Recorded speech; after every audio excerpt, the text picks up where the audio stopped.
Hello Cancer, welcome to your March 2018 horoscope.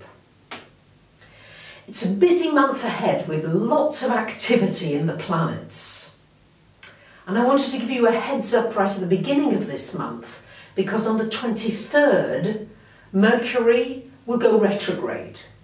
So I'm going to suggest that for the first 3 weeks or so, if you can get any important paperwork, contracts, leases, agreements, offers, negotiations done before Mercury goes retrograde, that's probably going to make your life just a little bit easier. Anything to do with technology, software, backing up your hard drive, all those kinds of things, try to do them before Mercury goes retrograde.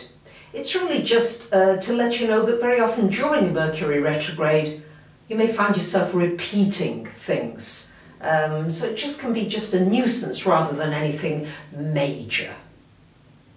So let me break the month down for you, lovely Cancerians. On the first of the month, we've got a full moon happening here in your third house.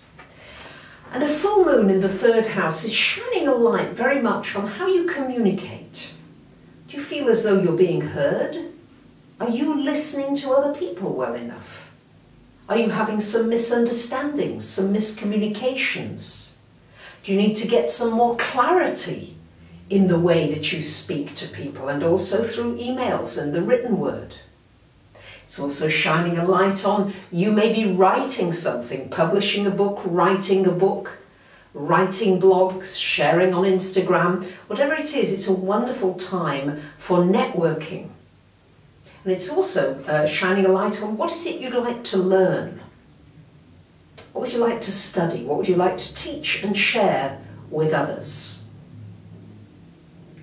On the 7th of the month, we've got Mercury and Venus joining Uranus energy in your 10th house of career, of work, of what you do in the everyday world, so to speak. So this could certainly bring you some good fortune, some good news about something to do with your career. It could also be an important time to communicate, to say something. Maybe you've got an important message to say that you want to share with other people.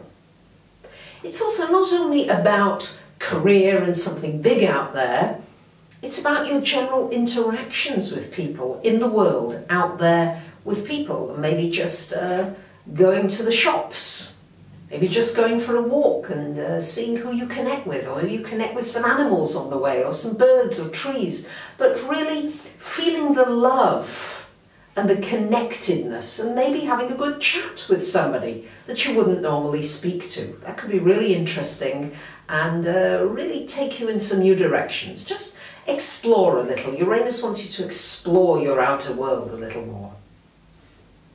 On the 17th of the month, we've got a new moon happening here joining Neptune and the Sun in your 9th house. A new moon in this 9th, you might be travelling somewhere new. Wonderful time for planning or thinking about a trip.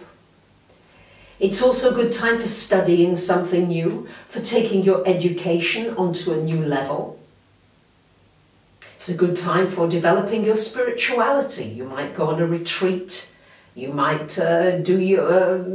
teach other people some of the wisdom that you've learned through some of your lessons in life.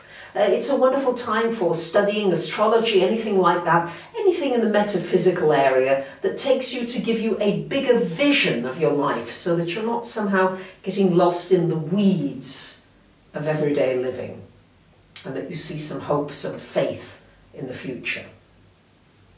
On the 18th of the month, we got Mars coming to join Saturn and Pluto in your house of relationships.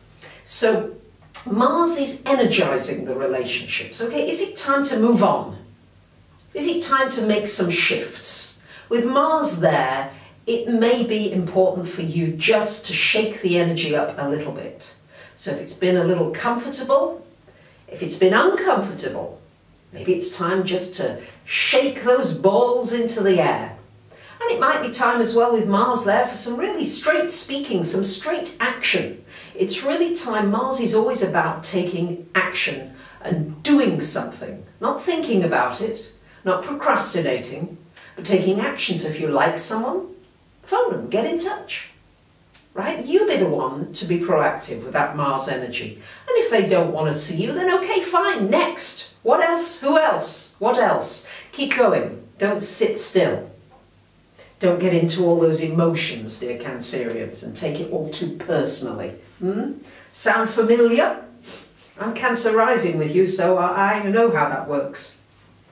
On the 21st of the month, we've got the Sun coming into your 10th house, shining a light once again on your destiny, your purpose. What do you feel you are here to do in every moment? Yes, in every moment there is something that you can notice, become aware of. Yes, I notice sometimes, oh wow, look at the oranges on the trees. Look at those sparrows. So it's about becoming aware and more conscious. This 10th house, a lot going on at the top of the chart, is all about you opening your eyes and becoming aware of your environment, lighting yourself up so that you're a light and other people can be drawn to your light. On the 23rd of the month, Mercury going retrograde, as I said, until the 16th of April. So you might be rethinking some things to do with your career, to do with your work. You might meet somebody that you met a while ago and they come back into your life, or maybe an old boss or somebody that you used to work with may come back into your life. And finally, on the 31st of the month, we've got a full moon happening here in Libra in your 4th house, Cancerians. Full moon there, well, you might be moving. You might be thinking about moving. You might just end up moving furniture, of course, but something may come to a head. There may be a feeling like, yes, I want to make a move. I want to move home, or have another home somewhere else, or maybe stay with somebody that I've not stayed with before. But it's about exploring different options. Maybe something to do with family comes into the highlighted. Maybe there's something to be resolved on an emotional level. But it's important to remember that it will be a good time to make some changes to your surroundings in some way. So there you have it, my lovely Cancerians. I wish you a wonderful month, and I thank you for commenting, sharing and subscribing. Bye for now.